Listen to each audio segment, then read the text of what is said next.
Greetings, fellow Earthlings. This is Dave with And Another Thing with Dave, coming at you with a podcast about Iran, a little background about Iran. It's all in the news. You're getting all this hype from the lamestream media about what's going on now. But this has a long history. We have been fucking with Iran since 1953. So all the current back and forth means nothing without the context of history. So what I want to help people appreciate is a little bit of the history here. So I've got some clips that I want to share with you. So back in 1953, Iran had a thriving democracy. You know, they had a fair election, democratically elected, fairly socialist leader, meaning democratic socialist. He decided he did not like the arrangements that had been made with basically, England controlling their oil, and he wanted to nationalize their oil so that Iran could benefit from their massive oil reserves. Well, guess what? The West did not like that. The Anglo-Iranian Oil Company, later to become BP. So here's a clip from a video I got from thepresident.com on YouTube, and it's 1953, U.S. overthrows Iran's democracy and installs pro-U.S. dictator. This was the year that the U.S. overthrew Iran's democracy and installed the Shah, a pro-U.S. dictator. In 1951, Dr. Mohammad Mossadegh was the first elected official who was appointed as Prime Minister of Iran by popular demand. He saw that the wealth needed to build Iran was leaving the country because over the past 50 years its vast oil reserves were under British control at the hands of the Anglo-Iranian Oil Company, later to become BP or British Petroleum. So Mossadegh became hugely popular for nationalizing the oil industry and taking back the oil. Hugely popular at home, but quite unpopular with the British government. Britain took Iran to the World Court over the matter and lost. They tried to hit Iran's economy by blockading the Gulf and halting trade. They tried to convince the U.S. to assist with regime change, but then President Truman was not interested. However, when U.S. President Eisenhower took office in 1953, Britain was able to persuade him under the Cold War pretext that Mossadegh relied on Iran's Communist Party for power. The newly formed CIA was sent to engineer a coup, codenamed Operation Ajax. Iran's monarch, the Shah, returned to power. Now, I just want to interject here. Can you imagine? So we paint Iran out to be this evil, blah, blah, blah, blah, blah. Just like we do all the countries before we decimate them. And I just might add that none of those countries are doing better after we decimated them. None. Name a single country that's doing better. But that's not the point, so... Unbelievable. But can you imagine if you reverse the script, flip the script on this, right? Like, say Iran wants our oil from the U.S. They want to profit, Iranian oil companies want to profit off of the U.S. oil. That's basically the reverse, right? And then the Iranian government pressures and is willing to go to war and overthrow the government to get their oil companies in? I mean, that's basically what happened. The U.S. companies, U.S. oil companies. Now, this is how powerful the oil companies are. They can manipulate world governments to go to war so that they can gain more of this resource so that they can continue to profit. Meanwhile, in a war, who profits off of both sides? Well, a bank and an oil company. Because, how much oil does it take to go to war? Unbelievable.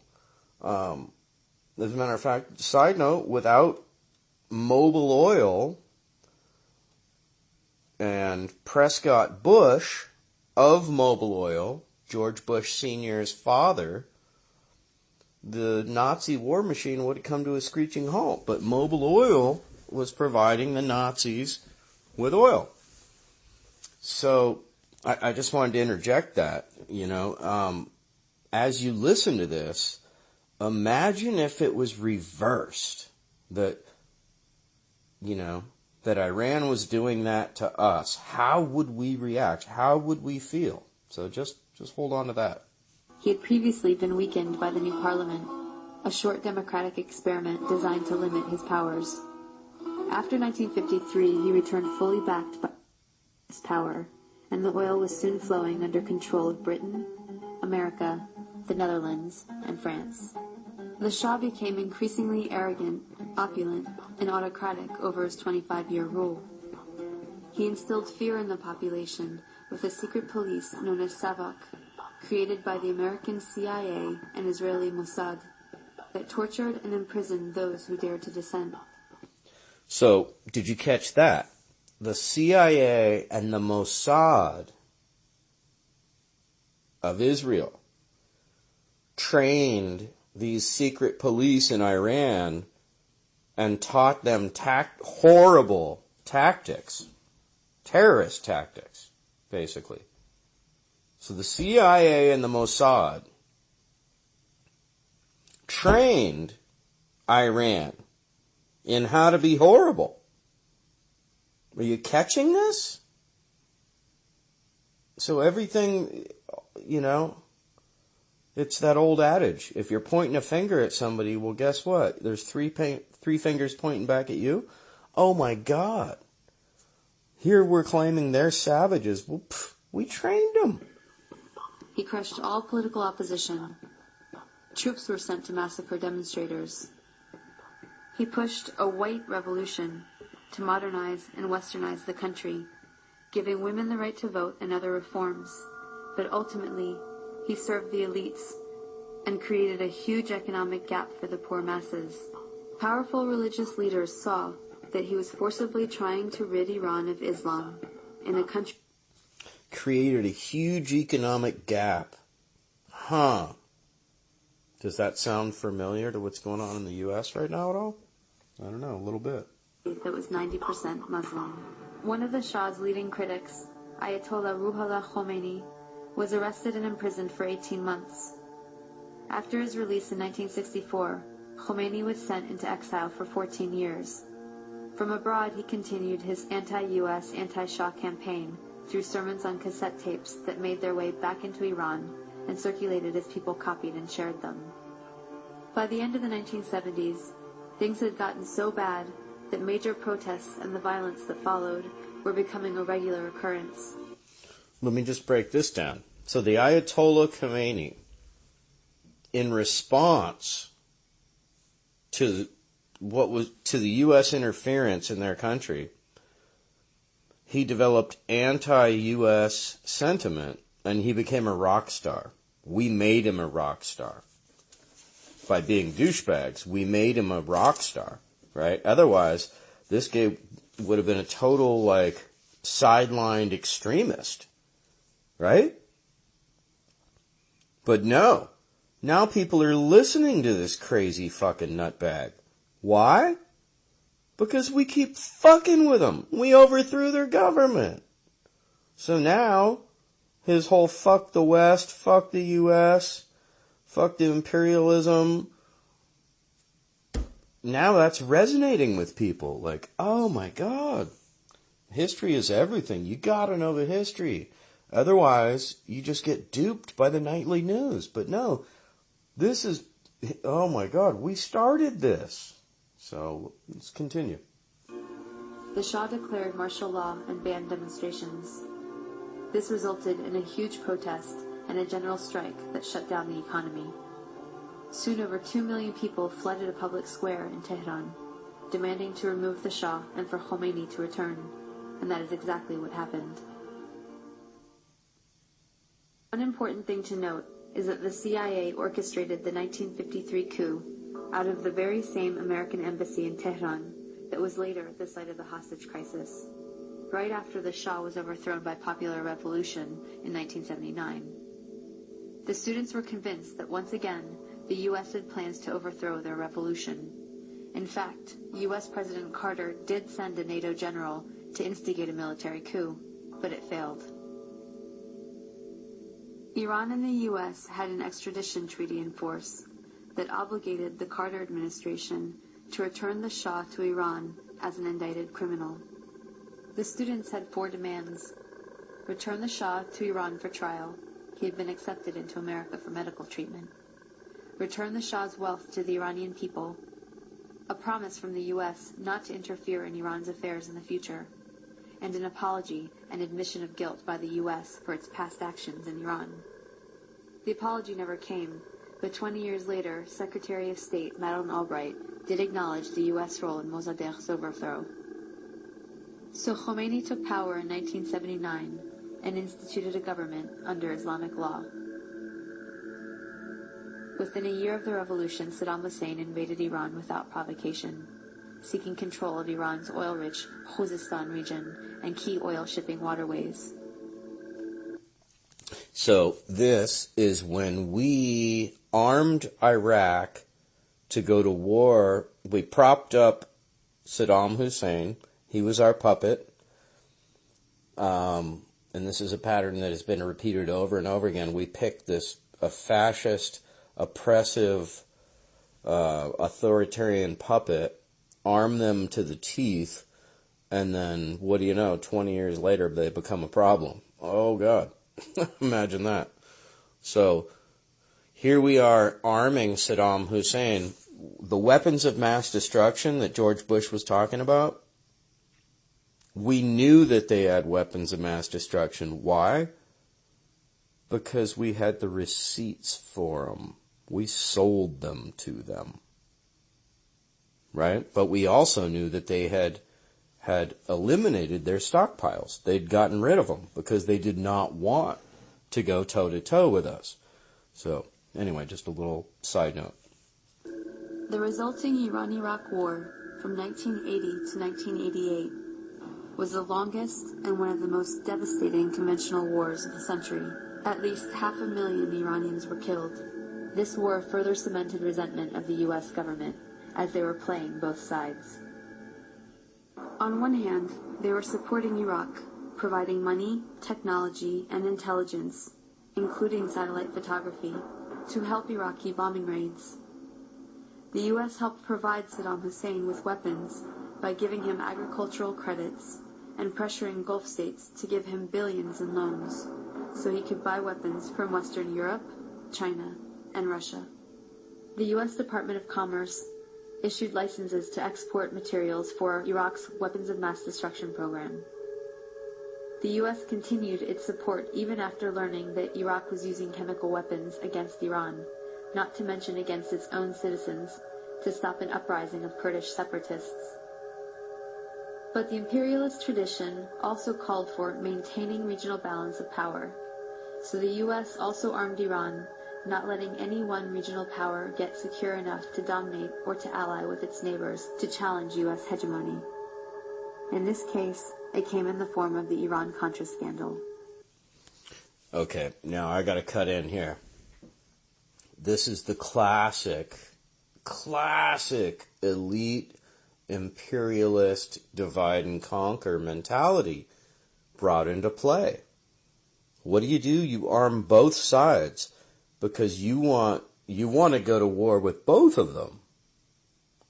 So what better than to have them go to war with each other and you supply them with weapons?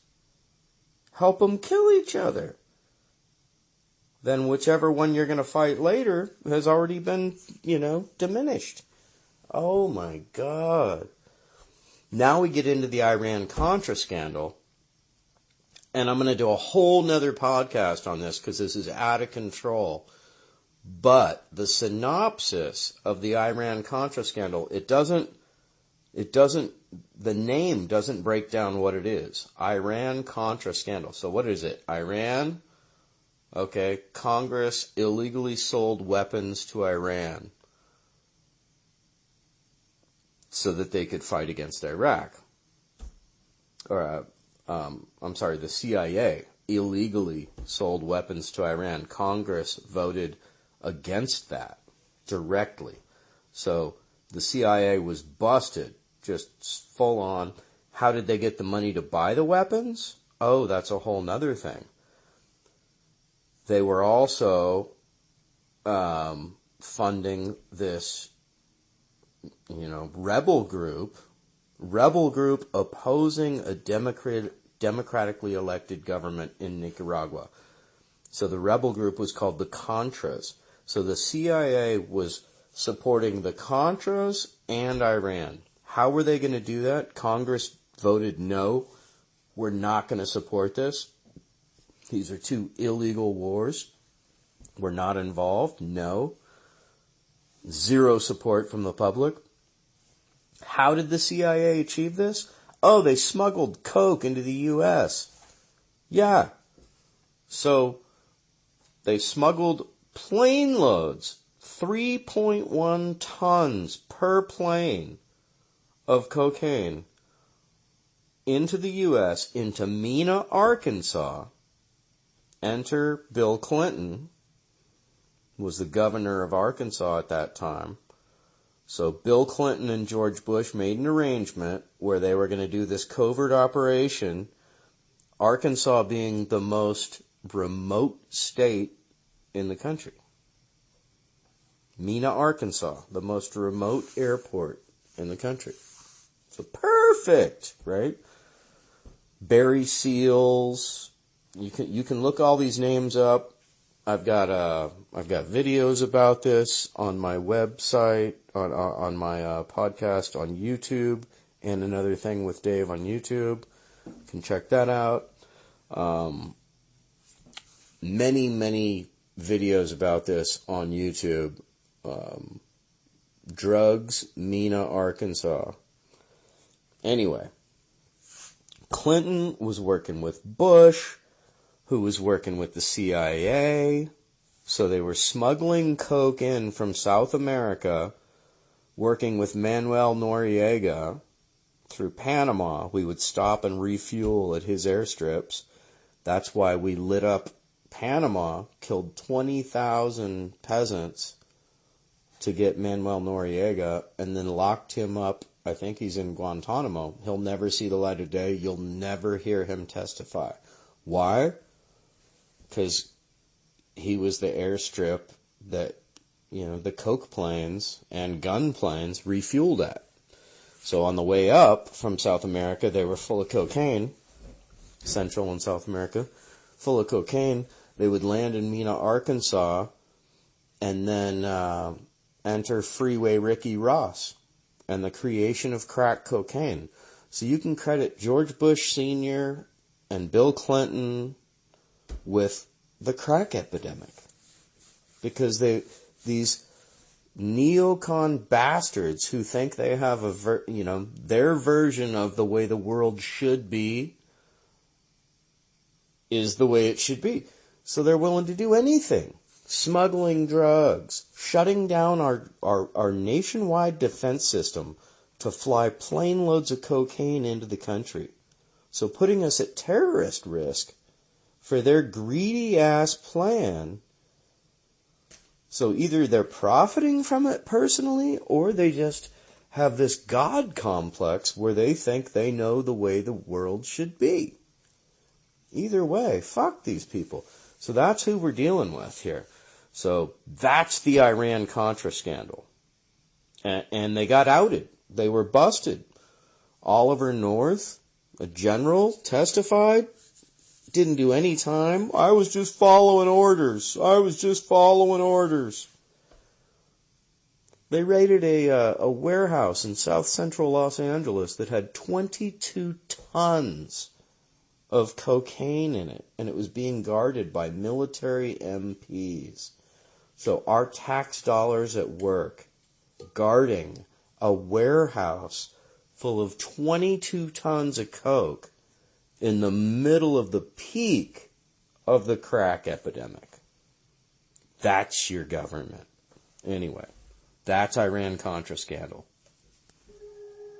U.S. President Reagan needed money to fund an unjustified war against Nicaragua, but was forbidden to do so by Congress. So U.S. arms were illegally sold to Iran through Israel and South Africa, and the proceeds went to the Nicaraguan Contras. This allowed Reagan to get around Congress to support a campaign of kidnap, rape, torture, and murder, for which the U.S. was convicted by the World Court for unlawful use of force. In other words, state-sponsored international terrorism. The ruling was ignored. Khomeini died in 1989, shortly after the war ended. He promised democracy, but essentially had become the next dictator. Although he improved literacy and much-needed health care for the masses, he also imposed censorship, violently crushed political dissent, and attacked women's rights.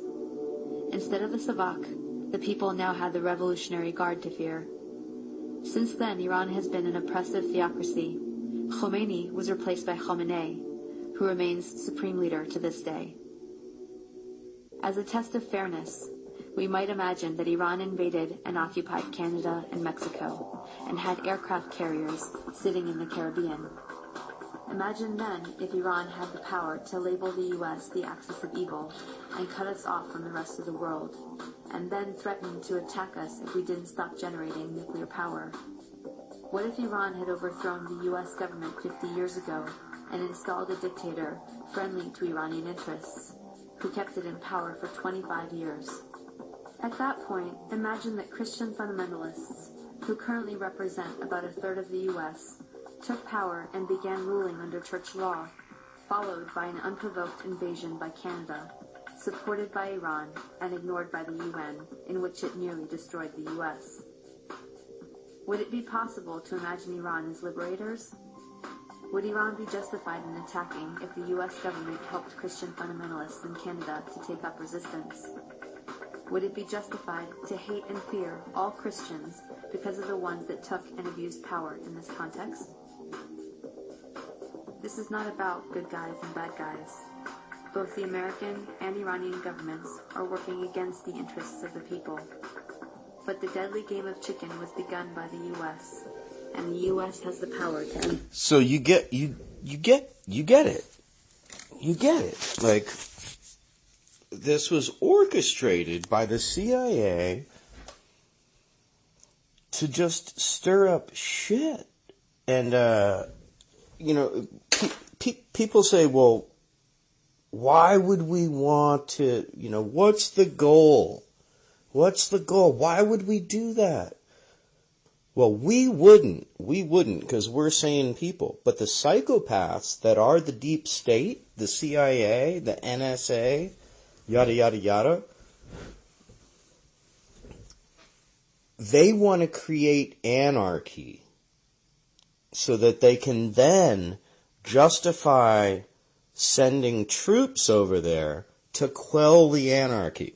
It's the oldest trick in the book, right? Create a problem, then offer the solution. It's some old gangster shit. It's strong-arming. It's evil corruption.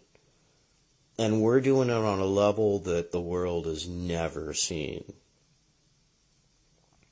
Right? We're fighting terrorism? Are we?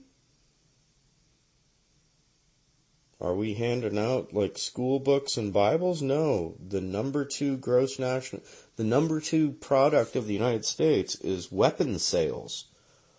The number two moneymaker from the United States is selling weapons. So I thought that was fantastic. When I first saw that little clip, really opened my eyes. It made everything make sense. Oh, shit.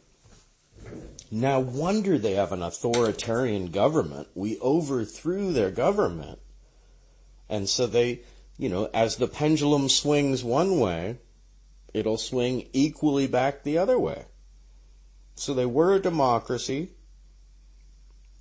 We overthrew them. Then some guy who speaks evil of capitalism, Westerners, and yada, yada, yada, extreme militant religious fuck, crazy bastard by anybody's, any sane person's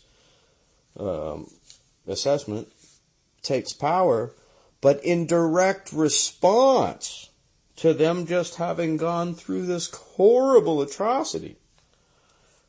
Then what happens? Then we support Iraq and give Iraq chemical weapons to use against them.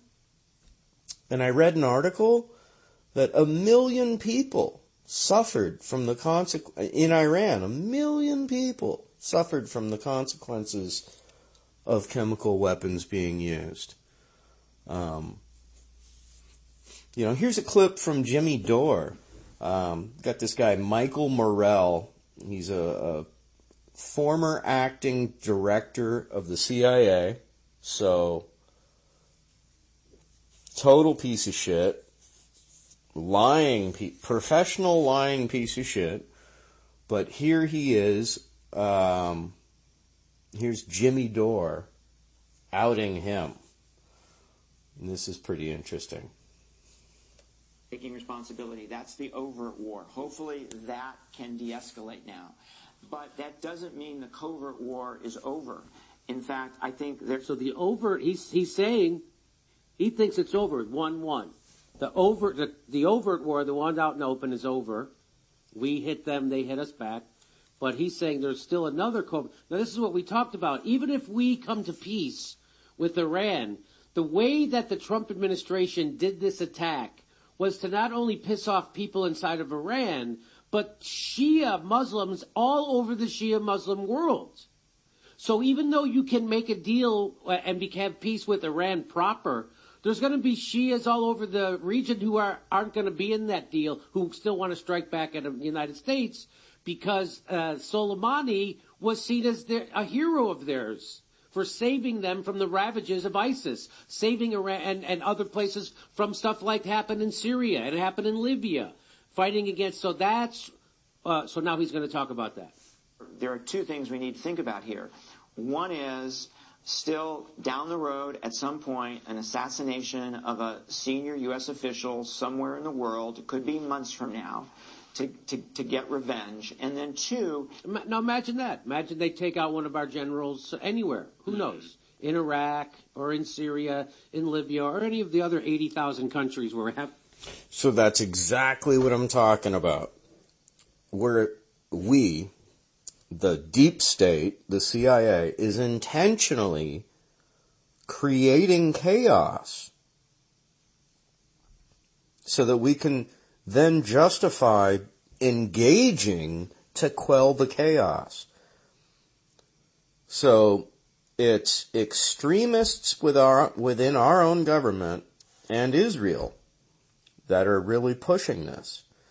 And thank God a few people see through it. Thank God Jimmy Dore is rocking this.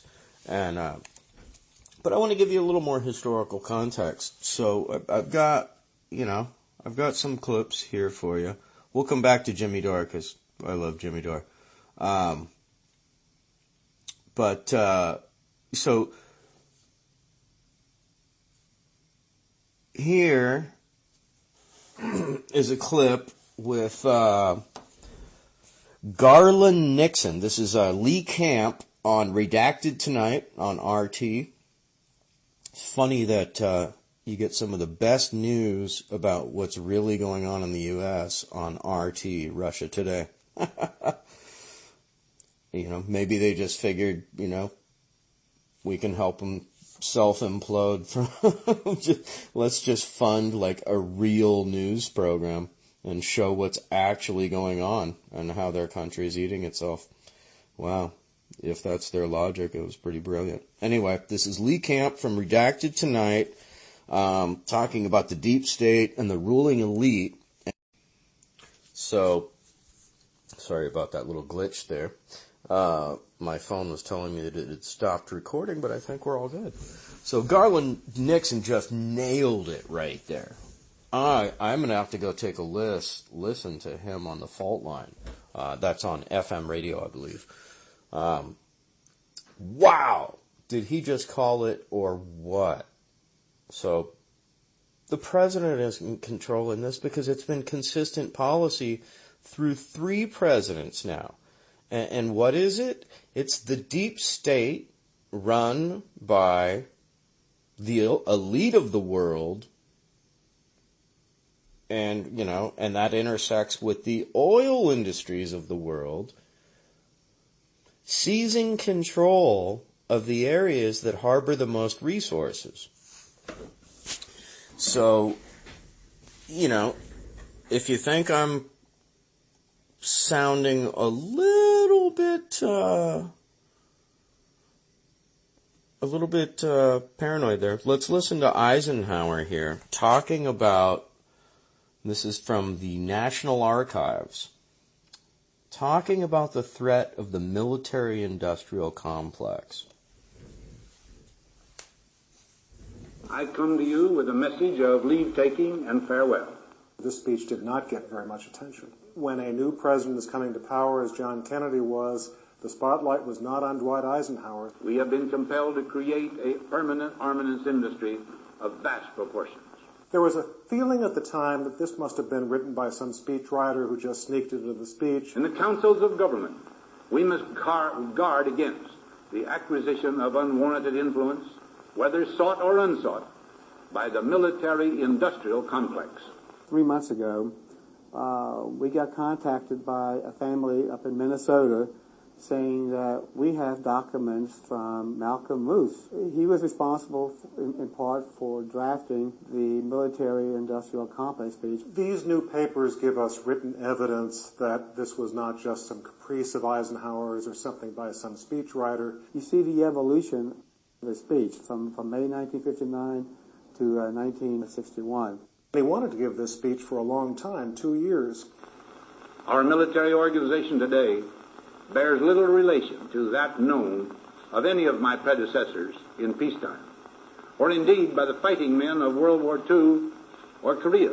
There was one person in Dwight Eisenhower's life whom he really confided almost everything to, and that was his brother Milton. There's one particular document where the speechwriters had already drafted their version of the speech, only to see Milton come along and totally revamp what had already been written. When Milton Eisenhower was taking notes and writing things on the drafts of these speeches, the speechwriters knew that it wasn't Milton talking, it was Ike. The potential for the disastrous rise of misplaced power exists and will persist. He would see magazines with advertisements for some, new warplane or some bomb, and he got so angry he'd take the magazine and throw it into the fireplace of the Oval Office because he felt that defense spending should not be something that would be encouraged by companies who are seeking commercial gain. We must never let the weight of this combination endanger our liberties or democratic processes. There is an interesting document. It shows that the farewell speech would be made to Congress. But yet, President Eisenhower decided, no, he was going to address the people. Only an alert and knowledgeable citizenry can compel the proper meshing of the huge industrial and military machinery of defense with our peaceful methods and goals, so that security and liberty may prosper together. One test of how well a president speaks is how long the speech lives. Here we are 50 years later, we're still talking about this speech. Now, on Friday noon, I am to become a private citizen. I am proud to do so. I look forward to it. Thank you, and good night. So, wow, there's a president, as he's going out of office, giving the bird to the military-industrial complex and warning all of us about it.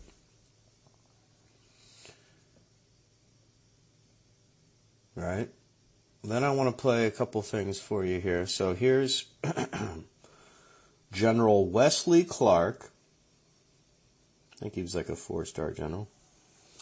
Anyway, he's speaking about a U.S. plan, the deep state, CIA, plan to invade and destroy 7 countries in 5 years. Now, what's crazy about this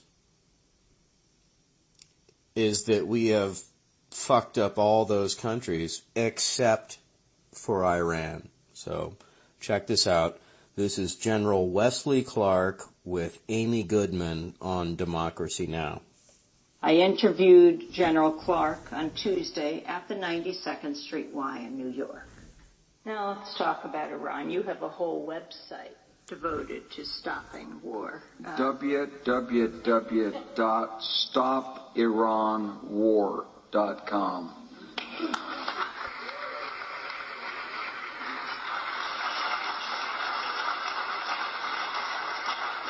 Do you see a replay of what happened in the lead up to the war with Iraq? The allegations of the weapons of mass destruction, the media leaping on to the bandwagon.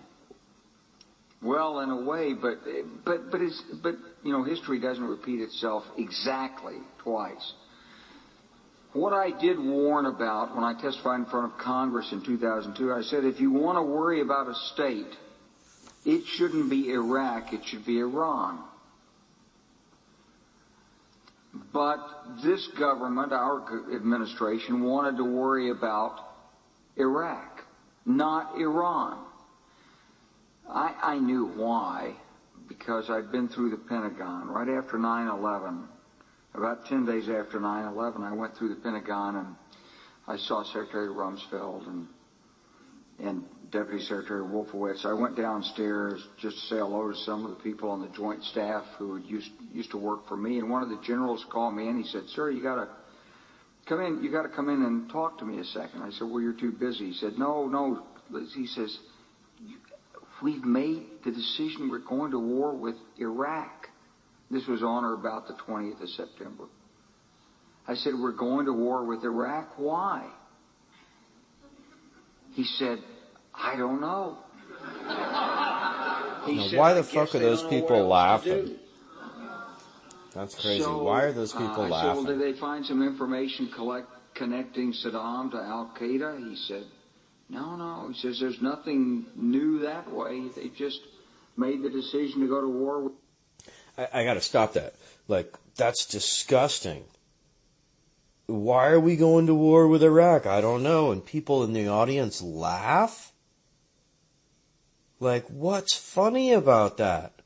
We're gonna go bomb women, children, innocent civilians, grandmothers, grandfathers, schoolyards and churches. And that's... What in the hell is funny about that? We've been brainwashed into being a warring culture. With Iraq, he said, "I guess it's like we don't know what to do about terrorists, but we've got a good military and we can take down governments." And he said, "I guess if the only tool you have is a hammer, every problem has to look like a nail." Now this is some toolhead, jarhead military guy saying, "Well, I don't know. Jesus, I guess it's just 'cause we don't know what to do, but, God, we could take down governments." That's the whole plan, is to take down governments. To take down governments that don't have U.S. corporations in them, so that our corporations can profit from them. This has been going on for 100 years. Are you kidding me? And even Wesley Clark doesn't even talk about this. He doesn't mention, Central America, United Fruit Company raped all of Central and South America. Land for pennies on the dollar, monocropping the hell out of it. That's why there was a grape boycott in the 1970s. Just just this brutal, like, corporate takeover of everything. American companies going in and, you know, with their own armies, armed soldiers. Shell Oil has their own army to protect their you know, outlying resources. Meaning their oil and gas plants in other countries. Because those people don't fucking want them there. That's their oil and gas. But Shell made some deal with some corrupt asshole that they bought out. So now the citizens of Nigeria are getting sold down the river. So guess what? They show up with guns. Well, guess what? Shell has better guns because Shell has more money. So that's how it's working. Anyway, back to General Wesley Clark. So I came back to see him a few weeks later, and by that time we were bombing in Afghanistan. I said, "Are we still going to war with Iraq?" And he said, "Oh, it's worse than that." He said, he reached over on his desk, he picked up a piece of paper, he said, Now this is important, and everybody needs to hear this. You need to share this with everybody you know. Because what he's talking about here is 4 weeks after 9/11, the Pentagon already had plans to invade Iraq, Afghanistan. Well, he's gonna tell you right here. 7 countries. Well, 6. We haven't invaded Iran yet. He said, "I just got this down from upstairs," meaning the Secretary of Defense's office today, and he said, "This is a memo that describes how we're going to take out 7 countries in 5 years, starting with Iraq and then Syria, Lebanon, Libya, Somalia, Sudan, and finishing off Iran." I said, "Is it classified?" He said, "Yes, sir." I said, "Well, don't show it to me." And I saw him a year or so ago, and I said, "You remember that?" He said, "Sir, I didn't show you that memo. I didn't show it to you." I'm sorry, what did you say his name was?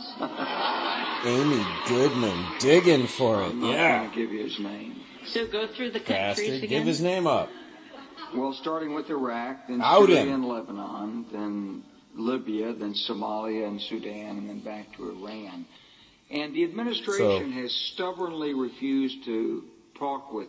So all of those countries have been bombed. They didn't mention Afghanistan. All those countries, major bombing campaigns, government overthrown. Libya, so Omar Gaddafi in Libya was getting ready to introduce what's called the gold dinar. Libya has massive gold reserves.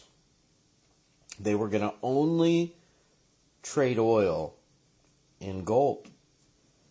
They wanted all of Africa to do the same. Oh my God, the U.S. cannot have that. So look up, if you're not aware of the petrodollar, look up the petrodollar. It's this arrangement that we made, the U.S. strong-armed, after World War II, where all oil would be bought in U.S. dollars. Right? So if you're Russian and you want to buy oil, you got to exchange your currency into U.S. dollars, which sometimes you lose money doing just that. Then you can buy the oil. So nobody wants to do this. This is an outdated policy. I don't know how we got away with it in the first place, other than threatening to nuke people. But it's crazy town, and we're still getting away with it. But not for long. So, anyway, back to General Wesley Clark. With Iran about their perception. In part because they don't want to pay the price with their our U.S. domestic political base, the right-wing base, but also because They don't want to legitimate a government that they've been trying to overthrow. If you were Iran, you'd probably believe that you were mostly already at war with the United States anyway, since we've asserted that their government needs regime change. So, and we've asked Congress to appropriate $75 million to do it, and we are supporting terrorist groups, apparently, who are infiltrating and blowing up things inside Iran. And if we're not doing it, let's put it this way, we're probably cognizant of it and encouraging it. So it's... Now, here's an ex-general saying that we are either doing terrorist acts inside Iran, or we're paying somebody to do it, or we're encouraging it and turning our heads to the fact that it's happening. So,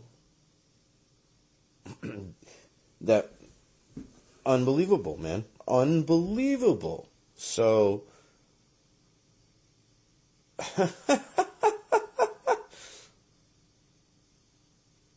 man, I just, beyond words. It's not surprising that we're moving to a point of confrontation crisis with Iran. My point on this is not that the Iranians are good guys, they're not, but that you shouldn't use force except as a last resort. There is a military option, but it's a bad one. I wanted to get your response to Seymour Hersh's piece in the New Yorker to two key points this week. Reporting the Pentagon's established a special planning group within the Office of the Joint Chiefs of Staff to plan a bombing attack on Iran. That this is coming as the Bush administration and Saudi Arabia are pumping money for covert operations into many areas of the Middle East, including Lebanon, Syria, and Iran, in an effort to strengthen Saudi-supported Sunni Islam groups and weaken Iranian-backed Shias. Some of the covert money has been given to jihadist groups in Lebanon with ties to al-Qaeda. Fighting the Shias by funding with Prince Bandar and then with U.S. money not approved by Congress, funding the Sunnis connected to al-Qaeda. Well, I don't have any direct information to confirm it or deny it. It's certainly plausible. The Saudis have taken a more active role. You know, the Saudis... you were just in Saudi Arabia. You just came back from Saudi Arabia. Yeah, well, the Saudis have basically recognized that they have an enormous stake in the outcome in Iraq, and they don't particularly trust the judgment of the United States in this area. We haven't exactly proved our competence in Iraq. Do you think that President Bush should be impeached? All right, so phenomenal. Amy asked some great questions, and General Wesley Clark, he doesn't go out on any limbs, but, you know, breaks down what he knows. So unbelievable. So then, do we trust? Do we trust the deep state? Do we trust them? Here's Bush speaking at a black tie dinner for the Television and Radio Correspondents Association. Now, he entered to a standing ovation. This is after the WMD thing had been blown out of the water, so he's a known war criminal. And this is him in front of the Television and Radio Correspondents Association. Unbelievable.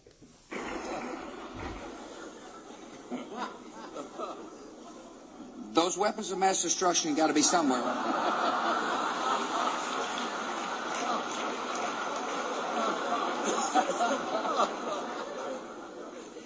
As you can tell from the look on Andy Card's face, we've become a little concerned about the vice president lately. Whenever you ask him a question, he replies, "Let's see what my little friend says."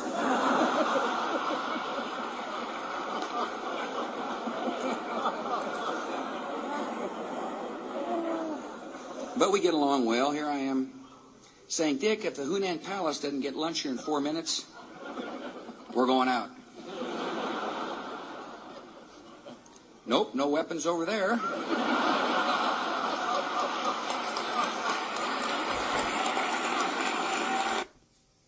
Unbelievable. Unbelievable. Unbelievable. And then I got one other clip for you here. Got one other clip for you here of Pompeo talking about being the ex-director of the CIA and how he's a masterful liar. So why the fuck would we believe the word this guy has to say now? I was the CIA director. We lied, we cheated, we stole. It was like we had entire training courses.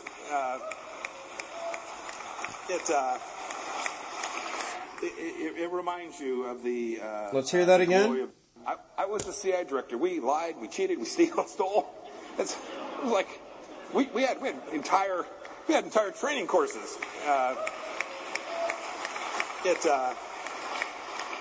It reminds you of the glory of the American experiment. I was the CIA director. We lied, we cheated, Wow.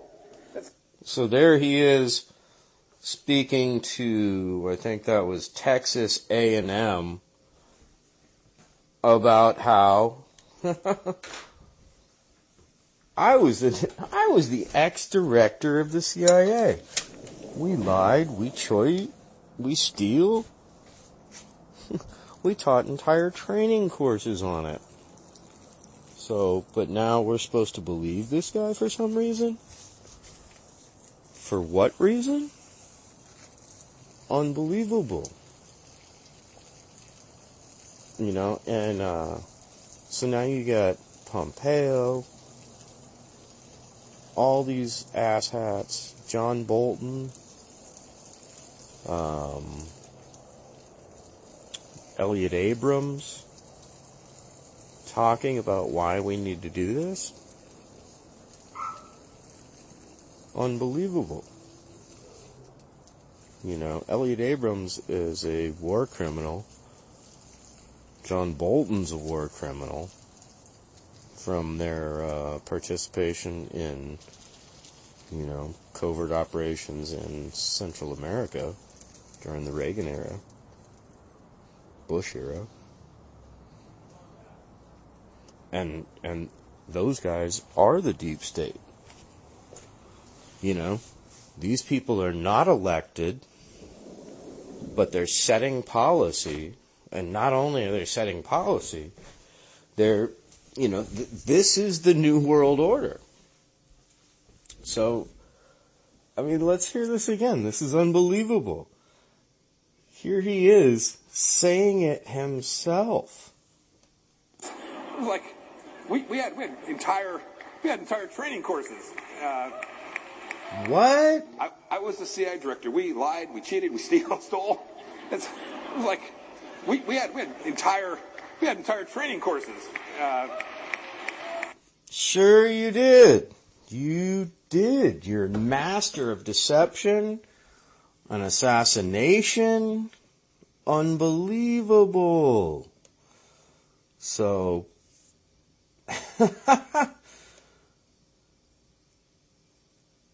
man. So don't believe it. Don't believe it. Oh, here's another clip. Well, I won't play the clip, but 1988, a U.S. warship shot down an Iranian passenger plane with 290 people on it. So there's another provocation. Now we've got them surrounded by like 46 military bases. So I don't know. You tell me. You tell me, man.